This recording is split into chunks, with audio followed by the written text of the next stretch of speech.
السلام علیکم ورحمۃ اللہ وبرکاتہ۔ میں ہوں عبد الجبار، آپ دیکھ رہے ہیں میرا یوٹیوب چینل لائف چینجر۔ آج ایک اہم مسئلہ آگے، کیونکہ عید الاضحیٰ کا موقع آ رہا ہے اور ہر بندے کو تقریباً اس مسئلہ سے واسطہ پڑنا ہے، اور عام زندگی میں بھی اس مسئلہ سے واسطہ پڑتا ہے اکثر، تو یہ مسئلہ بتانا ضروری ہے۔ اکثر ذہنوں کے اندر مختلف قسم کے خیالات، شکوک و شبہات ہیں، تو انشاءاللہ آج کے اس سوال و جواب کی نشست کے بعد امید ہے آپ کے وہ شکوک و شبہات دور ہو جائیں گے۔ سوال کیا ہے؟ سوال یہ ہے کہ یہ جو کپورے ہوتے ہیں، ان کا کھانا حلال ہے، حرام ہے، مکروہ ہے، کیا ہے؟ ہمیں بتایا جائے۔ دوسرا سوال ہمارے پاس یہ آیا کہ یہ جو اوجڑی ہوتی ہے، اس کا کھانا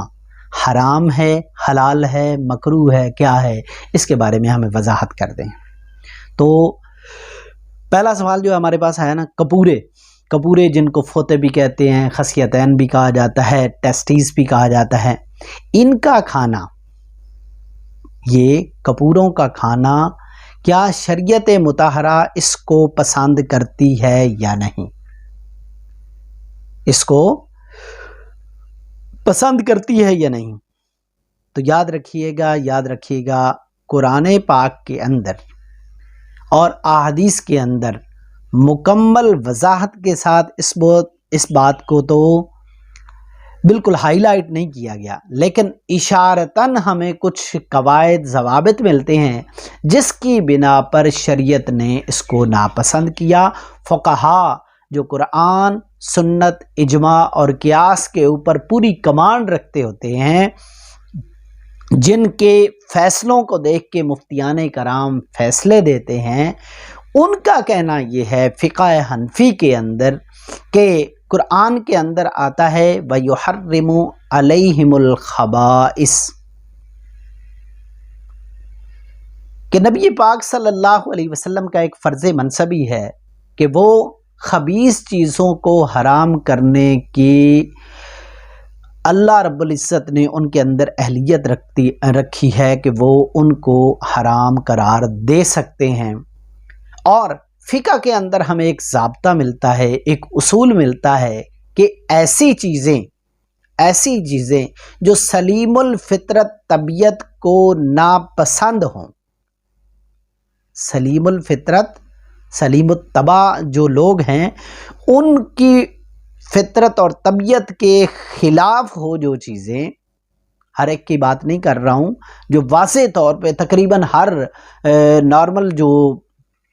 ذہن رکھنے والا بندہ ہے، جو اچھے ذہن رکھنے والا بندہ ہے، اگر اس چیز کو ناپسند کرتا ہے تو فقہی اصول کے مطابق اس کو بھی حرام قرار دیا جا سکتا ہے۔ تو قرآن و حدیث کے اندر صراحتاً تو نہیں ہے، لیکن اشارتاً ان کپوروں کا کھانا، خصیتین کا کھانا، فوتوں کا کھانا،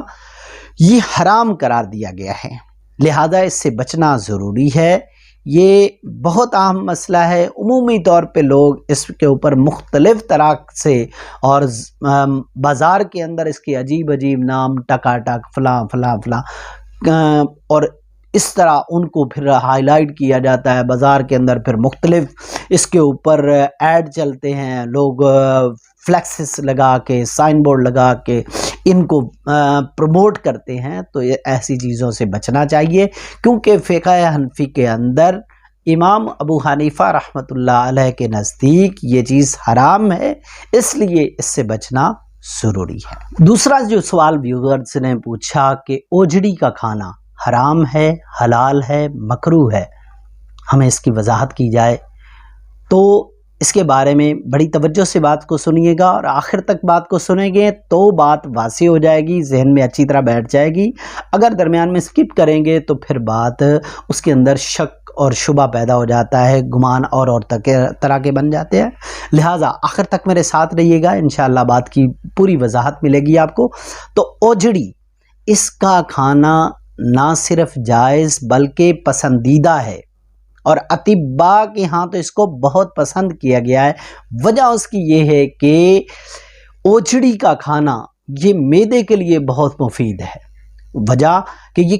پیٹ کو صاف کرتی ہے، حکیم سعید رحمۃ اللہ علیہ کراچی والے جو تھے، ان کے بارے میں آتا ہے کہ ان کے ناشتے کے اندر یہ جزو لازم تھا، یہ لازمی طور پہ وہ استعمال کرتے تھے اوجڑی کا۔ تو اوجڑی استعمال کی جا سکتی ہے، چاہے قربانی کے موقع پہ آپ بکرے یا کٹے یا کسی چیز کی کرتے ہیں، لیکن عام دنوں میں بھی بات ذہن میں رکھ لیں کہ عام دنوں میں بھی آپ اوجڑی کا استعمال کر سکتے ہیں۔ بس خیال ایک چیز کا رکھنا ہے کہ اس کو صاف اچھی طرح کر لیا جائے، اس کے اوپر کسی قسم کی نجاست، گندگی، بدبو وغیرہ نہیں ہونی چاہیے۔ بدبو کو، نجاست کو دور کرنے کے لیے عمومی طور پہ گھروں کے اندر تیزاب کو بھی استعمال کیا جاتا ہے، نمک کو بھی استعمال کیا جاتا ہے، اور بھی مختلف طریقے جو تجربہ کار لوگ ہیں ان سے رہنمائی لی جا سکتی ہے کہ اس کو کیسے صاف کیا جائے۔ تو صفائی اچھی طرح کر لی جائے، ٹھیک ہے، اس کی بدبو کو اچھی طرح دور کر لیا جائے، وگرنہ کھانا اس کا جائز نہیں بلکہ پسندیدہ ہے اور مفید ہے۔ امید ہے آج کے سوالوں کے، دونوں سوالوں کے جواب آپ تک پہنچ گئے، اور ان سوالوں کے جوابات آپ آگے شیئر کریں، لائک کریں، بلکہ میرے چینل کو سبسکرائب کر کے لوگوں تک پہنچانے کی کوشش کریں، تاکہ لوگ بھی ان اچھی اچھی باتوں میں آپ کے ساتھ شریک کار ہو جائیں اور یہ چیزیں زیادہ سے زیادہ پھیلیں، کیونکہ ہمارا ماٹو یہ ہے کہ اسلامی زندگی آسان زندگی، اس کو